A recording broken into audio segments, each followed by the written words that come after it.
I'm married to Dean Jackson, but I have just fallen in love with Linda Taylor. I love you, Linda. Thank you, Michael. We're very progressive here. Yeah. Thank you, Michael.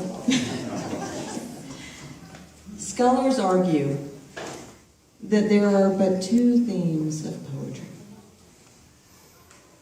and its sister art song: sex and death. I contend that the best poems weave them seamlessly: the worm in the eye of the beloved and the wretched heart of the lover.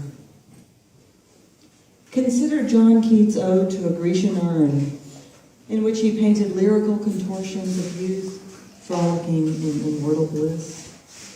There he proclaims happy, happy boughs that cannot shed their leaves, nor, he observes, can they kiss or grieve or fade. The brevity of this mortal journey sweetens the peaks of our affections, our affiliations, our accomplishments, even as it buries them in the abstracting and blurring passage of time. Nothing survives. All lovers are undone by death, and then again by time. And all of us are lovers. It's true, records remain, most of them dry, drained of sentiment and meaning. A census in which descendants find the infant ancestors 3 doors down from the toddler ancestor, a probated will, or a draft card.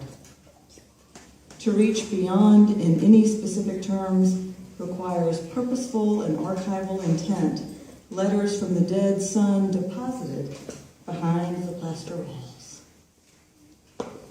A journal in the family safe, or graffiti on the attic's beams. Even so, in the end, the worm always wins. Robert Riddell, Mary Morrison, Jean Armour, Elizabeth Patton, Margaret Campbell, May Cameron, Anna Park, Allison Begbie, the Reverend William Peebles, David Watt, Jenny Clow, James Glencairn, Agnes Tennant, Anne Rankin. These are just a few of the names and lives granted immortality by the records of Robert Burns. Perhaps the buoyancy of Burns' own immortal memory rests on his commitment to recording the immortal memories of those he loved, those he knew, and those he satired. We find in the poetry of Robert Burns an earnest celebration of the human condition, a sincere lamentation of its transience, and an honest wink at its ironic tangles. He was a radical, aligned with the missions of the French and the American revolutions, and he was an agent of the oppressor, collecting taxes for the British monarchy. He loved his wife, and her housekeeper too. He fiddled and sang with his dearest friends, and he fiddled and sang with their wives. He sat on the church's fornicator's bench in a row of 7 men and shamelessly published accounts of his trysts. He welcomed the rustic moniker plowman poet and marketed himself by hiding the degree of his sophistication in the homes of royals and elites. He died impoverished after appealing to his wealthy friends for help. He did not collect the debt owed to him by his brother, for that would have impoverished his brother. Here are the familiar complications of life. Extremes, maybe, but they're familiar. Here is a man who took every kind of pleasure, the savage and the tender.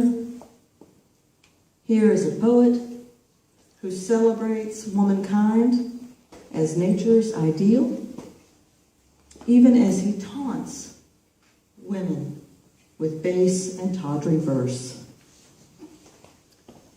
We love Ravi Burns because we find in him not the ideal and sanctified bust of a supreme man, but a mortal who left us too soon, but did not leave us too little.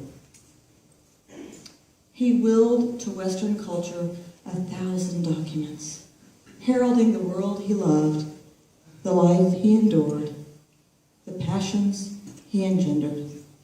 And we see in that mirror our best selves and our worst selves, too. This is Immortal, and this is Immortality. Ravi Burns delights in each of you here tonight. No woman is free of his embrace or his scandal, and no man is clear of his praise or his jest. In that dark corner, that one right over there, just past Linda.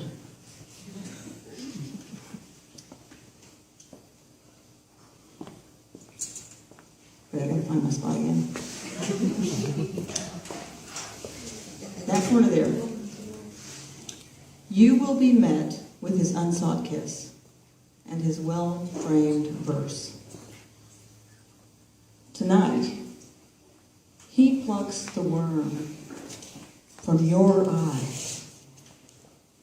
tenderly and with Haggis breath.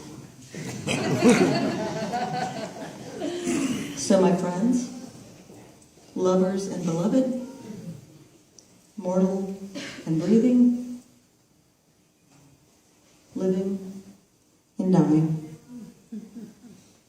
in the name of Ravi Burns, charge your glasses and be upstanding. For tonight, we are all immortal.